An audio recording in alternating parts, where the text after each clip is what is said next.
My dear ones, here's a pattern we all go through when we study hard things.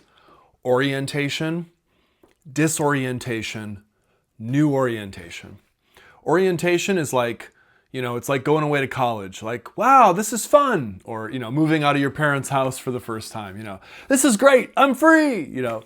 Everything's great. The world is full of possibility. And you're basically naive. Disorientation. This is the breakdown, right? This is the fracture. This is when you realize mom and dad weren't who you thought they were, or a particular line of study or inquiry actually causes you pain, not just power and strength and knowledge and things like that. Sometimes these things happen for people at midlife, the classic midlife crisis, a classic moment of disorientation. And it's a pattern that goes round and round. It doesn't just occur once in a person's life, right? It's something that happens over and over again in different cycles in different areas of our lives. Does anything come after disorientation, after the breakdown?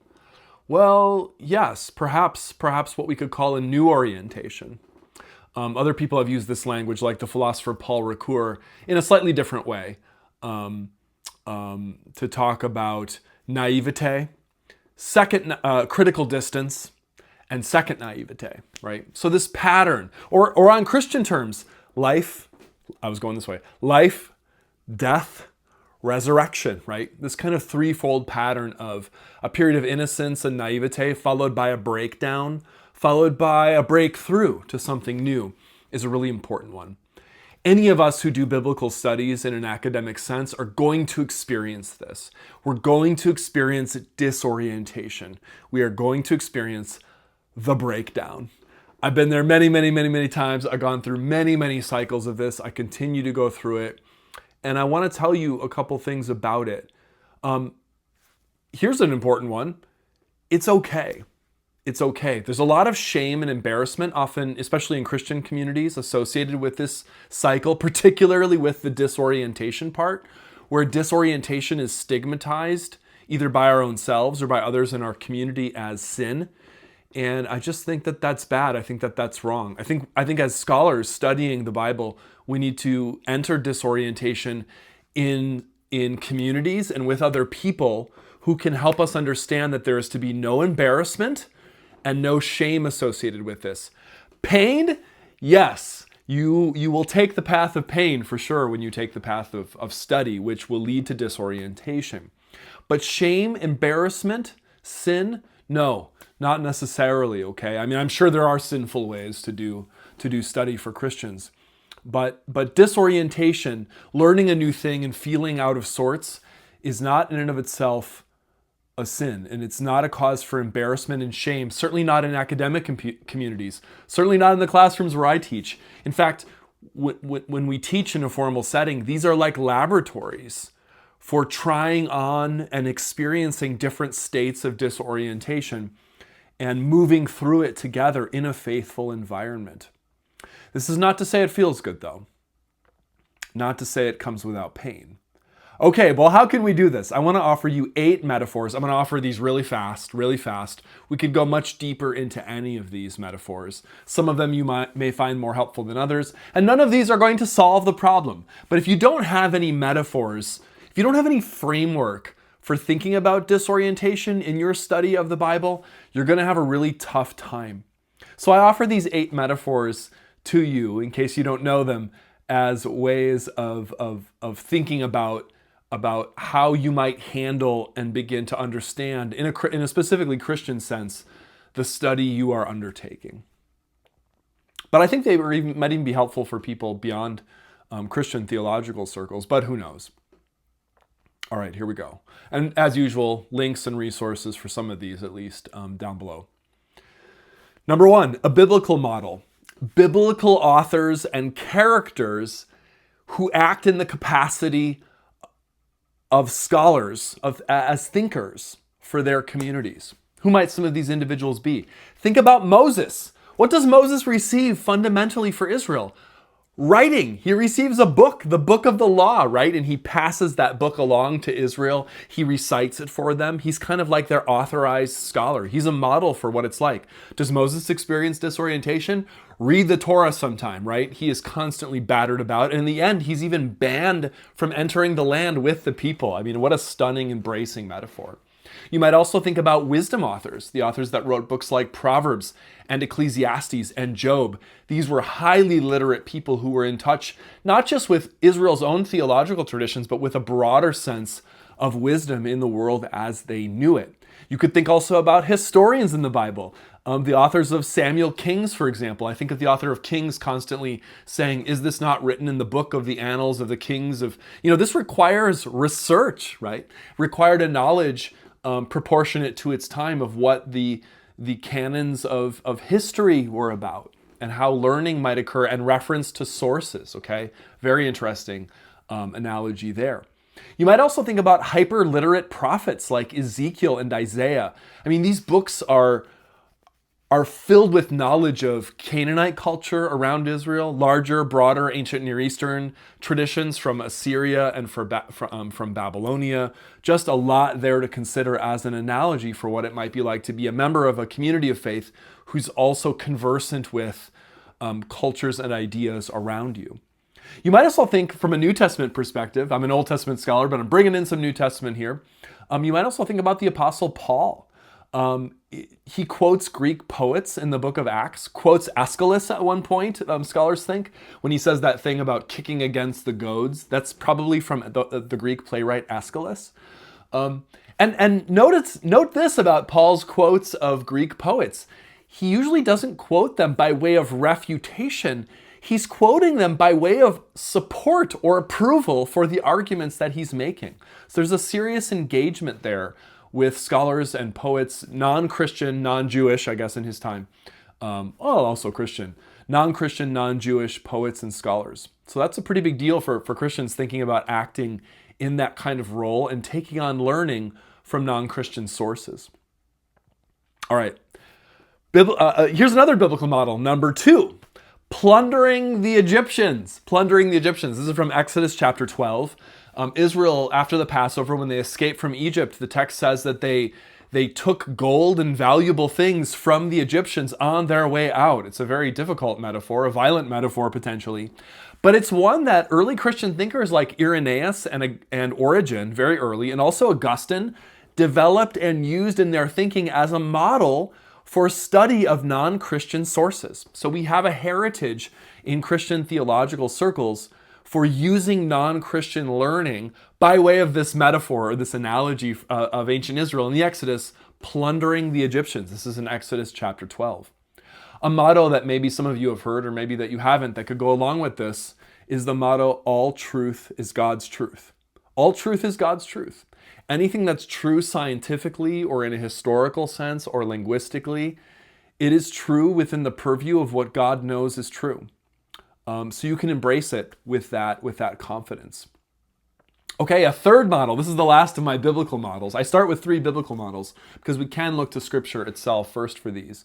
My third model from the Bible, and our third metaphor here to help you with difficulty in integrating hard biblical scholarship, especially scholarship from maybe non-Christian sources that you might struggle to integrate, are the Magi in Matthew chapter 2. The Magi, yes. The Magi who come to visit the baby Jesus. These are probably astrologers from a place like Persia or something like that. They hear the voice of God. They receive learning and light and revelation. They bring gifts to the baby Jesus. They're very generous with their way. They recognize Christ and they get dreams from God.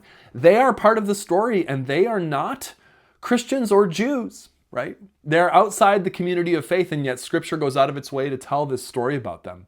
Perhaps there's something there for us to think about in terms of a model of learning and how we might learn from sources that we're not used to learning from. Okay, so a different kind of metaphor there. All right, metaphor number 4, the metaphor of puberty and adolescence. Puberty and adolescence. I get this one from a German theologian, a very prominent Protestant German theologian named Helmut Thielicke. Helmut Thielicke from the 20th century. He has a book that I just think everyone should read. I don't know why I don't assign this in every course that I teach. I should. It's called A Little Exercise for Young Theologians. I'll put a link to it down below. It was written in, I think, published in 1962, at least in its English translation. He talks in this book, in one memorable metaphor here, the metaphor of puberty, of a kind of puberty he calls theological puberty, where we kind of learn enough to be dangerous, where our bodies are kind of like in physical puberty, growing faster than our minds and our spirits have really haven't caught up with it, you know? We all had a period like this in our bodies, right? Where our bodies were growing in a way that we just weren't ready to handle in terms of our psychological maturity. He talks about theological learning this way. He says in a very memorable statement, he says, when our voices are changing, we do not sing in the choir. When our theology is changing and when we are in a period of growth, we do not preach. This is fascinating, right? And he says, I think in the book, he says that he does not permit his theological students to preach during their period of education, precisely because of this. That's something to think about. I know that maybe for some of you out there who are in theological education, maybe in seminary, it's like, I'm already a pastor. What are you saying? I'm supposed to like quit my job? Like, you know, no, I'm not telling you that. But it is something to think about, right? It is something to think about. Are you in a place in your life spiritually and in terms of your maturity? And again, this is not embarrassment. This is not shame. You could be 70 years old. You could be 50 years old. You could be 40 years old. You could be 30 years old. You could be experiencing this at any age. There's no age limit on this, right? And there's no embarrassment or shame to have encountered this for the first time at a more advanced age, right? But I guess a question to ask yourself is, and I realize this is a very particular line of thinking for Christian ministers or those who are maybe teaching in the church or teaching in Sunday school. Does anyone even do Sunday school anymore? Maybe not. Just showing my age here in my mid-40s.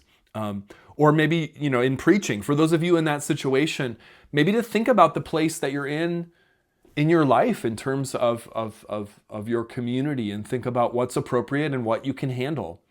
And to step back from some things while you go through that puberty of learning is not a sin, and it's not a failure, right? It's a mature way of recognizing what's happening. The metaphor actually is not one of confinement, it's one of protection, right? Thielicke's metaphor is one of protection for both you and for your community. So I really like it. All right, metaphor number 5. Modality and sodality. Modality and sodality. I get this one from a book called God's Word and Human Words by Kenton Sparks. I'll put a link to that down below, written in 2008. He talks about how at the beginning of the Protestant missions movement, there was a kind of father of Protestant missions named William Carey, lived in the 1700s and 1800s. And Carey, when he wrote his a book called An Inquiry into the Obligations of Christians to Use Means for the Conversion of the Heathen.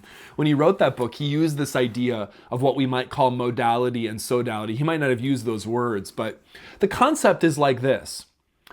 Modalities are things that everyone in the Christian community must be a part of. In other words, you must be a part of the local congregation.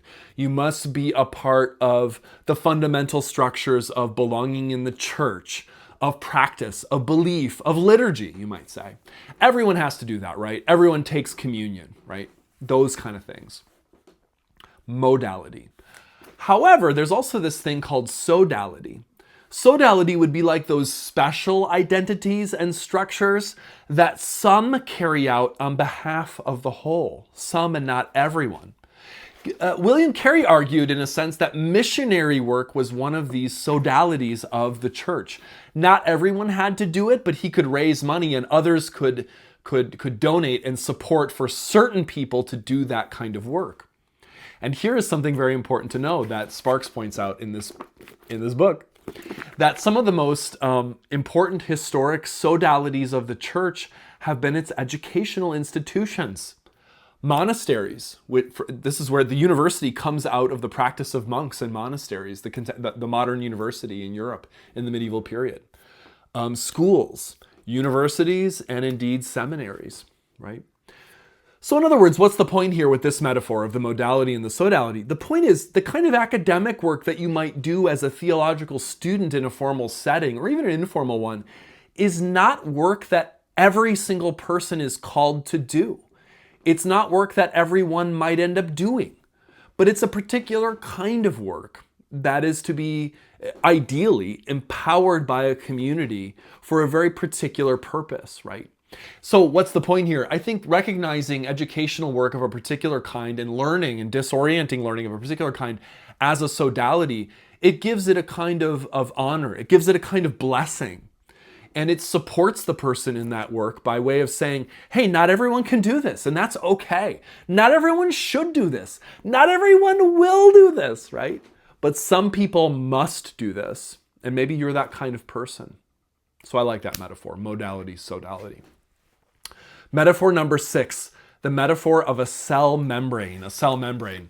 Also from Kenton Sparks, he offers this on the very next page from the modality, sodality. He compares the idea, here's the metaphor. The church, picture the church like a living cell. I'm not a science person, but I'm pretty sure a cell is kind of shaped like a circle, and it has a membrane around it.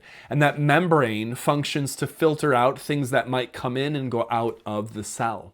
So using this very simple metaphor of the cell membrane, Sparks says, if the church is a living cell, then the membrane is the part where scholars and educated pastors and teachers might function. How? Sifting what gets in and what gets out. But in order to sift what comes in for the congregation, for others, you have to know things. And the process of knowing those things, it's a painful process. To serve in that role, by the way, you also might need a kind of a special commissioning, a special latitude from your community, where your community recognizes that those who serve as that membrane, as that outer defense. I hate to think about learning as a defense, in defensive terms, because I just think that that's a bad metaphor, but these are metaphors, right? These are metaphors, not reality. So take them for what they are. But in order to function as that kind of defense, you have to know things, and you're going to have to entertain ideas that maybe other people in the church are not able to entertain. And you might have to entertain them as an advocate on their behalf, as someone who has been empowered, again, I'm using Christian theological language here, has been empowered by God, particularly to entertain those ideas on their behalf, to sift out the kind of things that should come in and the kind of things that shouldn't come in, right? So the metaphor of cell membrane. Someone has to do it, right? Have you been that lucky person, or maybe that unlucky person, depending on how you look at it? Here's another model. I take this one from a philosopher, Ludwig Wittgenstein. I really love this metaphor a lot, and I have my own little spin on it. But in his book, Culture and Value, Wittgenstein says, an honest religious thinker is like a tightrope walker.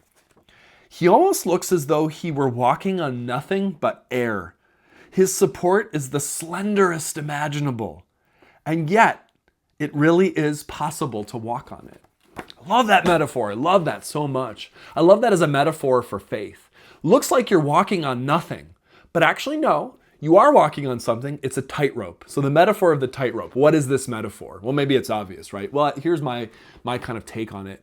When you're walking on this tightrope, you're walking in a very thin place. You're walking in a liminal place between all kinds of errors and mistakes and temptations. You could fall, just like walking on the edge of a cliff, walking on this tightrope. What are the two ways you can fall in this metaphor? Here's my idea. Wittgenstein doesn't say this, I'm adding this.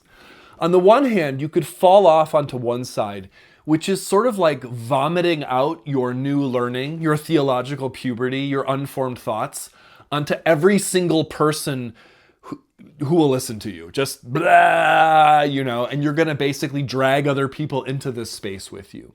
Now, granted, we need people like that in our lives, people who are strong enough who can listen to us even when we're still forming a thought. And I hope that you're blessed enough or fortunate enough to have people like that in your lives. If you're working in a church context, I hope you're fortunate enough at times to have leaders, maybe elders and others who can function that way for you and can just listen to you without judgment. But you might not have that, right? So, I guess in a way, I'm making a pitch here for doing a kind of study in community. It doesn't have to be in a formal paid educational context, but You know, you can't blame me as a professor for being an advocate for formal educational structures, because those are structures where you can be in a setting like a class where you can do that, but you're not just putting it out there on, you know, your Sunday school class or on your youth, on a youth group of like 13-year-olds, you know. People have done this kind of thing. You know, you learn something in seminary and you start like just trying to work this out on kids, you know, this intellectual struggle. Not good, right? It's not good to just relay everything that is learned in a sermon, right? So we don't want to fall off that side of the tightrope. On the other hand, there's a different problem too, maybe just as dangerous. The problem of hearing hard things and saying, okay, I've learned this. I need to erect a wall now between my learning and between my faith so that those things can never touch each other, so that my faith can never be damaged by what I learn. I think this is very bad, because as we grow up and as we mature, our faith will change. Our style of study and of reading will change. I mean, any of us can look back, you know, 10, 20, 30, 50 years in our lives, for those who are old enough, and see how those kind of changes have occurred and see how they have been for the better for us. So we can't just merely take our learning and put it, like, hide it in a corner either, right? What's the solution? The tightrope metaphor. Walking on that tightrope requires faith for sure. Finally, metaphor number 8. I'm going to call this the flashlight and the fire. 50% of me thinks that I invented this metaphor, and 50% thinks I got it from this book, Google How to Read the Bible, but I can't find it in here, so I'm not sure. It might be from someone else. I will cite my source down in the YouTube description below if I can find it. But for now, I'm just going to say, I'll be bold and say I invented this metaphor. I invented it while thinking and walking alongside students who have had these very struggles, the flashlight and the fire. Here's this metaphor, and then we'll conclude. The flashlight is like academic study. Academic study of the Bible, the historical critical method, archaeology, linguistics. Gosh, this is like a high-powered, high-beam flashlight, or like a spotlight. When you are in the dark and when you are walking in the woods and you hear scary things and you don't know what to do, you can shine that flashlight up in the trees and you can see almost anything, right? Even at a far distance. It's amazing for illuminating things that you might want to see. But here's another metaphor, a fire. Let's say you are out there in that woods on a cold, dark night, and let's say you have the tools to make a fire and you're out there with some people. You get that fire going. You get that fire going during the night. You're going to sleep by that fire. And when you are with friends and when you are, you know, out there having, you know, a drink and s'mores and whatever you have, you want to be by that fire. And when you're scared and when it's dark and when it's cold, you come into the fire. The fire is like the community of faith. The fire is the community at prayer and in acts of worship and liturgy, right? And song. That is the fire, right? On a cold, dark night, does anyone want to get huddle up around a flashlight? No, you want to huddle up around the fire, right? So there's a centrality of the fire, of the life of the actual community in worship. But in order to get out of that woods and to navigate it, you're going to need the flashlight, because you can't just stay in the middle of the woods huddled around a fire for your entire life. You're going to have to go somewhere. So I think one needs both the flashlight and the fire in this metaphor, okay? I mean, maybe in the end, the flashlight, it's very scary to use the flashlight. The things you might see up in that tree might freak you out, right? Okay.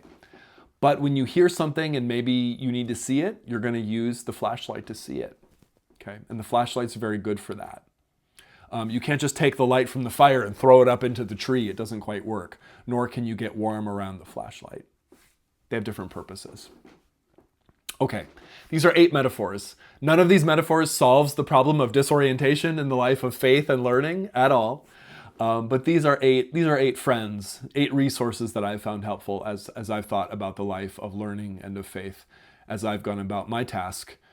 As someone who has a PhD in biblical studies, as someone who faithfully attends a church each week and does my best to be a Christian, not always successfully, and as someone who teaches Bible and theology to students in formal settings.